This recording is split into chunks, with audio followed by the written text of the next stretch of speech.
part of the call. Yeah. All right, good evening, everyone. Welcome to our first Cubberley community meeting. We're so happy that you're here. We love the turnout and the enthusiasm and excitement. We're really excited too. So what we're doing today is building upon the previous master plan that was completed in 2019. I'm going to turn the mic over to Bobby Hill with Concordia in just 1 second, but first I'll introduce myself, I guess. I'm Kristen O'Kane. I'm with the Community Services Department with the City of Palo Alto. I have a question. Who here was involved in the previous master plan in 2018, 2019? Amazing. I love it. Thank you all so much for coming back and for all the new faces who are joining us this time. We have a lot of activities or a couple activities to do tonight that we're going to do together as a team. And we really look forward to what you all can share tonight and what your vision for Cubberley is. So thank you all for being here. And I'm going to turn the mic over to Bobby. Hi, everybody. I'm glad to see so many lovely, familiar faces. This is great. Kind of chilly here. A little bit warmer in New Orleans, but I do love that sunshine. And it is great to be back to take this plan to the next step, Cubberley 2.0. So let's get started.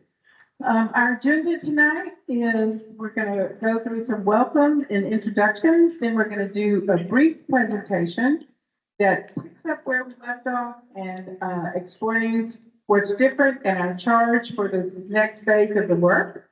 And then we have two activities.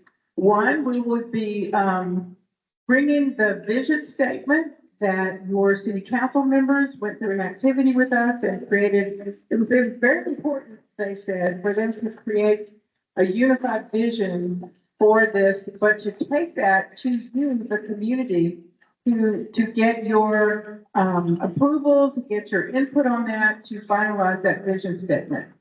And then we're going to have another activity that's very important for the work we will be doing in meeting number 2. And we're going to confirm programming built on what we have done before and do a little bit of a placemaking activity.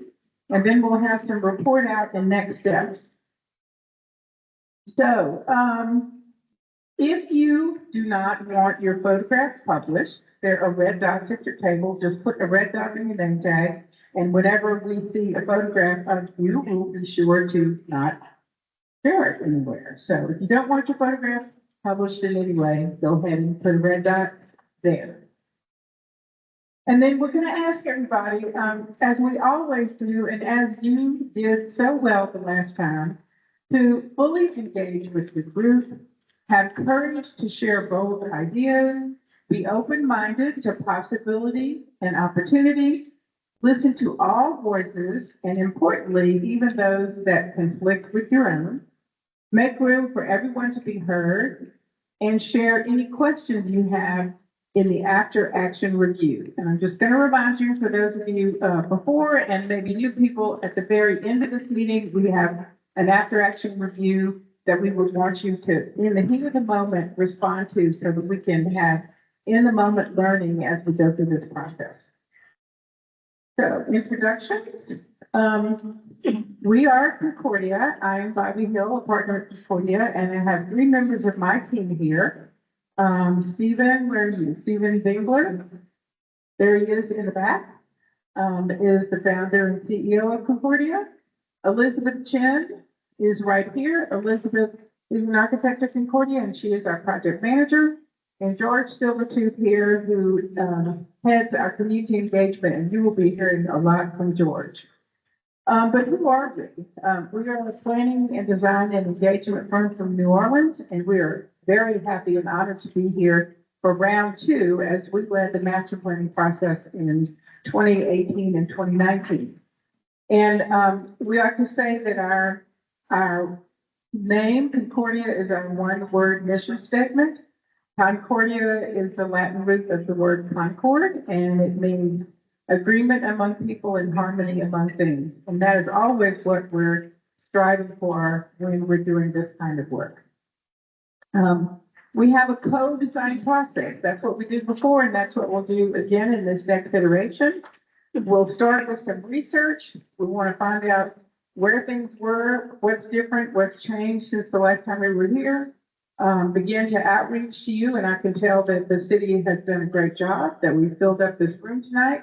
We'll have this engagement. We'll take all of that information and do deep analysis by documenting every word that you say and everything that you do, and then loop that around in an iterative process until we get to the final master plan.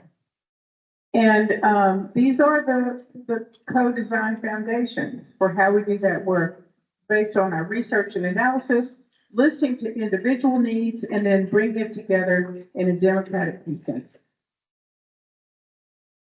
And the other thing that we bring to this work is the framework that we call Nexus.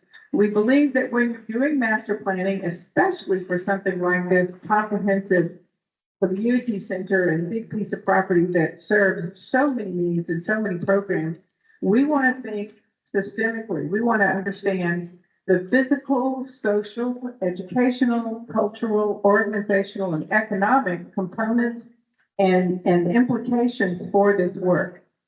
So we want to consider individual needs, and again, everybody to come to a consensus for what this plan will be. So our process for this go round, this is the first community meeting. We'll be focusing on vision, programming, and placemaking. In the next meeting, which will be June the 12th, we will bring 3 concept options for your review. And then meeting number 3 will be in September, where we're going to finalize the program organization, the circulation, and the green space prioritization. And of course, all this information will be available and posted continuously on the project website you see here. So, meeting goals, vision, programming, and placemaking. But before we get into this, I want to, mistakenly, I forgot to mention other people that are part of our team, a very significant part of our team, and those are our community fellows. You have fellows sitting at your table. Could you each raise your hand? These are citizens here in Palo Alto, from all ranges, I believe we have 4 different zip codes. And we're especially excited to have youth from the Youth Council and the high schools here who are exceptional young leaders who are here to help us and help you facilitate the activities. And we want to thank you all so much for participating in this way. So, a little background information to get you prepared for your activities. The 2019 Cubberley Plan, these are some images from that plan. That plan involved 4 community meetings to get to the final design concept. As those of you who remember, this was a collaboration between the school district and the city. And then the school district determined that at that point in time when we were through, that they really didn't have a need or saw a timeline to where their component of this plan would come to fruition. So luckily, the city, with their due diligence and vision for what needs to happen in this space that is highly utilized all the time, is to find a way to make a next iteration of this work. And that came about with some strong leadership from a number of people to negotiate with the school district to purchase another 7.5 acres. And again, part of what we did in order to understand the context of our previous planning, and we will update this for our this upcoming plan, is to really look at what are the assets across the city of Palo Alto through our Nexus lens, so that we can understand where it's probably fit, where the programs fit, where might there be duplications, and where might there be strong needs. So this is an important component of really thinking of the role of Cubberley in the context of the whole city of Palo Alto. So again, with the purchase of the property, this will be our footprint. The blue is the property that is currently owned by the city of Palo Alto. The yellow is the 7.5 acres that upon a successful bond campaign will expand the footprint for the community center significantly. So this is our canvas, if you will, for creating this second version of the master plan. We are starting not from scratch. You will see in our activity tonight that we are building upon all of the hard work that took place the last time. So we starting with what we have from the 2019 plan. We've had some kickoff meetings with the tenants here at Cubberley, with a number of city staff, and now with you to get what we need to get started on this process. We have 3 meetings. We're at this meeting number 1, and this will take us through the summer of 2025 and then moving into the fall. Importantly, at the bottom, we have 2 very important dates. In May of 2026 will be the final council approval, with November 2026 being the ballot measure vote. And also important to understand in our background research and our meetings with city staff, there's a lot going on in Palo Alto, and we don't want to do any of this work in isolation. We want to understand how each of these processes may or may not impact the plans that you will be developing with us over these next few months. So we have the San Antonio Road Area Plan, Bike and Pedestrian Transportation Plan, which will be critical to this process, Safety Action Plan, Park Trails and Open Space, North Ventura Coordinated Area Plan, and the housing element. I want to point out too that in this plan for these 15 some odd acres, there will not be any housing. As you know, in the San Antonio area plan, that's where the significant housing will be developed, new housing developed for the city. So, existing uses. This is important to understand. I heard somebody was asking a question about this. So here is the footprint of Cubberley right now. And these are the uses that are taking place at this moment in time. And I want to point out that this evening, when we get into the work, we're not going to specifically address certain organizations or entities that are here. We're thinking just in terms of programming. So nobody's being assigned to a place or a space or anything like that at this point. So I just want to make that clear to everyone. And Cubberley uses, as you see, we have rentable rooms, health and wellness, education, visual and performing arts, and other services. So this 178,000 square feet is programmed in this way, and you have information on your chart that will help you better understand that. And now I'm going to pass it on to George. Thanks, Bobby.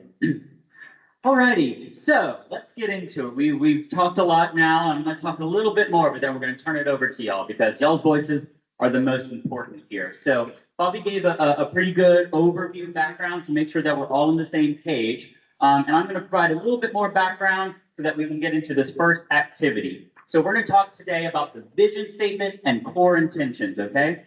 So as Bobby mentioned, in February, just last month, we had a city council vision session. And so this was an interactive session, very similar to this. We like to kind of bring this collaborative co-design spirit to everything we do. And so as you can see on this side, we have our Nexus framework again. So we have these different domains or categories. In the little white boxes, I know the font is too tiny to see, but what we did was we pulled the vision statement from the 2019 plan. We pulled design guidelines from the 2019 plan and a couple of other things from the previous 2019 community engagement process that kind of fit into these categories to kind of kickstart this conversation about, okay, so what is the new vision? Now that the school district is not as heavily involved, housing's not a part of this. It's also been 6 years since 2019. So what does this new vision look like? So we asked City Council to brainstorm just words, ideas that came up in their heads that would be maybe included in the vision statement. So we called out a few here. So in the social category, We heard spontaneous, we heard eyes on the street, synergies, joy, and its generators.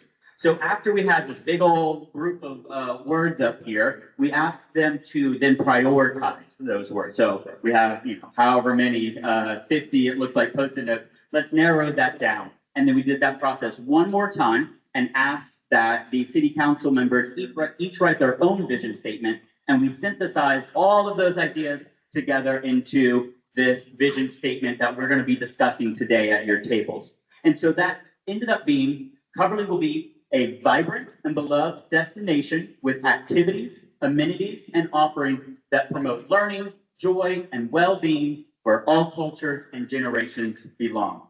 So this is an awesome inspirational vision that we are going to strive for, okay? It is also very, very high level, 30,000 feet view. And so we knew we also needed a little bit of extra stuff, some action items that will support that vision statement. How do we get to the vision?